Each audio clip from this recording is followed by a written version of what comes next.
Today is a historic day. Today, we are opening the North Columbia Heights Green.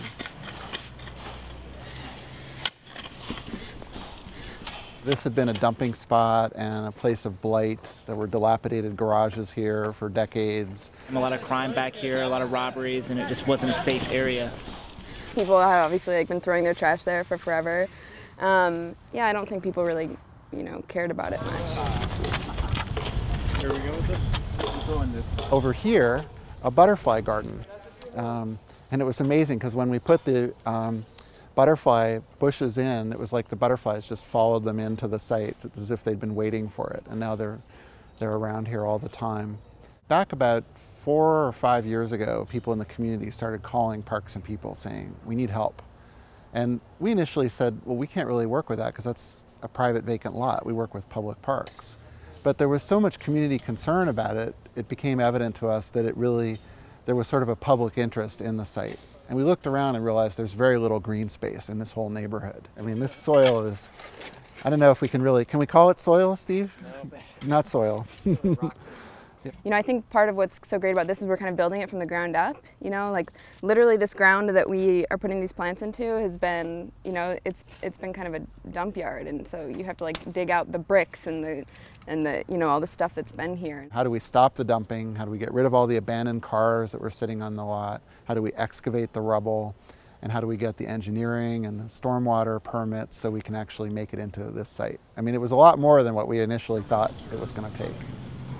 And there was a lot of doubt. Generally, every green space we work on, there's a lot of people saying, this is hopeless, it's horrible, it's blighted. There is often a lot of fear of change. People are concerned that anything new will be worse than, sort of the devil you don't know. So we came in and we started doing cleanups. And people said, well, the ownership is all in question. We said, look, let's not worry about the ownership. Let's just see what we can make happen to make it a positive place. And we started getting kids engaged. And then we created a community garden with the kids, working with a wonderful local group called City Blossoms and the Haynes Public Charter School, just a few blocks away. And it was so beautiful, so inspiring to people. It really kind of got a lot of people going about what the site could be. This is going to be a wonderful line of habitat here, and you can see, look at the butterflies. They're voting with their wings. They like it. To one and all, the North Columbia Heights Green is open. Yay! All the way over. Yeah. I know they what they're doing. The tree plant. I think the best way to inspire people is to just start with what you have in mind, not just to talk about it. And so it really was making that youth garden happen. The idea is not to make it something that's apart from the community, but something that is a hub of community. I love all my team. We like the Chicago Bulls when they had Jordan, you know what I'm saying? It's hands-on. It's dirty, it ain't sitting down all day, and you know what I'm saying? You get to work with a team. Ain't no iron team. You can't do this by yourself.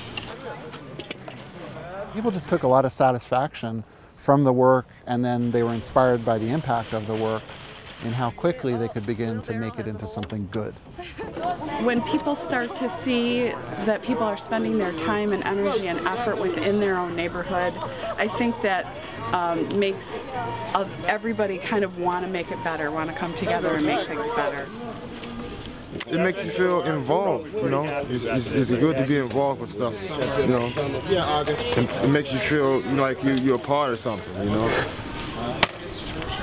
The key is to get your fingers in the dirt and make it happen.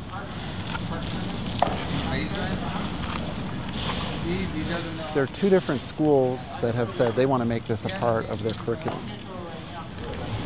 Like a moon rock.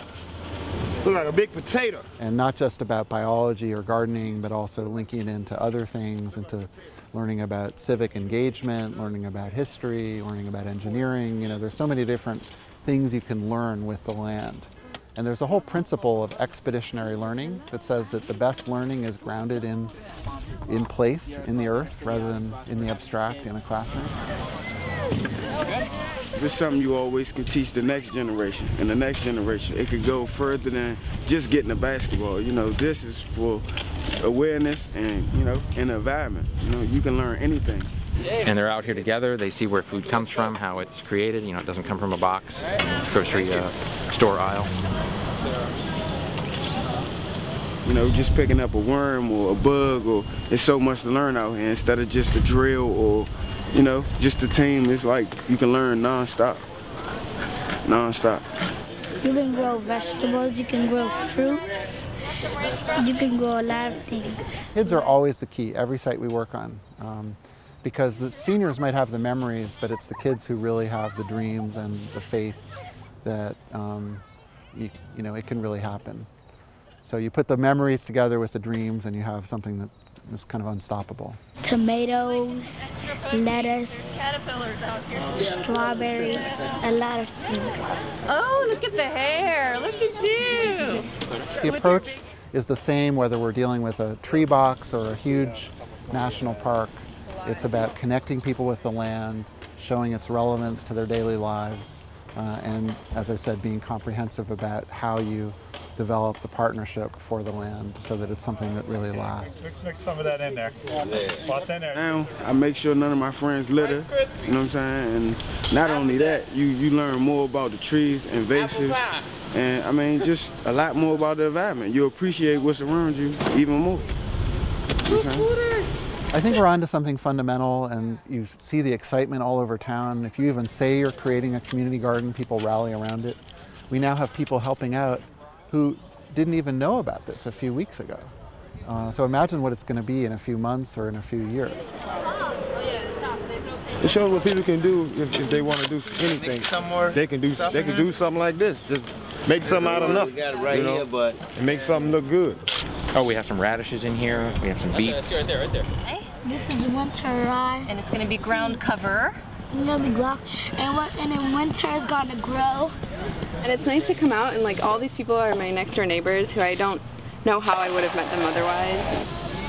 So, you know, you feel safer when you know your neighbors. It's just, you have a nice sense of community. I think it's also just important for people to feel ownership for the space around them. I think that people take better care of their space when they feel ownership over it. You know, so it's interesting. People tend to look at abandoned sites as, oh, all the things that are wrong there. Well, we know that there are a lot of things wrong, but the piece that's always missing is we're not looking at assets. So we don't look at physical assets. We see a blighted vacant lot and we don't think of, this is part of the earth. It's part of creation. You know, and no matter what your faith, this is something that is sacred. You know, this is something that is magic. And when we diss it, when we ignore it, we're ignoring the magic of life around us. And it is very exciting. We're hoping this can be a model for neighborhoods all over the city and in some ways all over the country, because we have these blighted, alley-bound, vacant lots in our cities and communities all over. And if we can show how much we can do to help the community and help the earth in one little spot, we think that that can be something a lot of folks can learn from.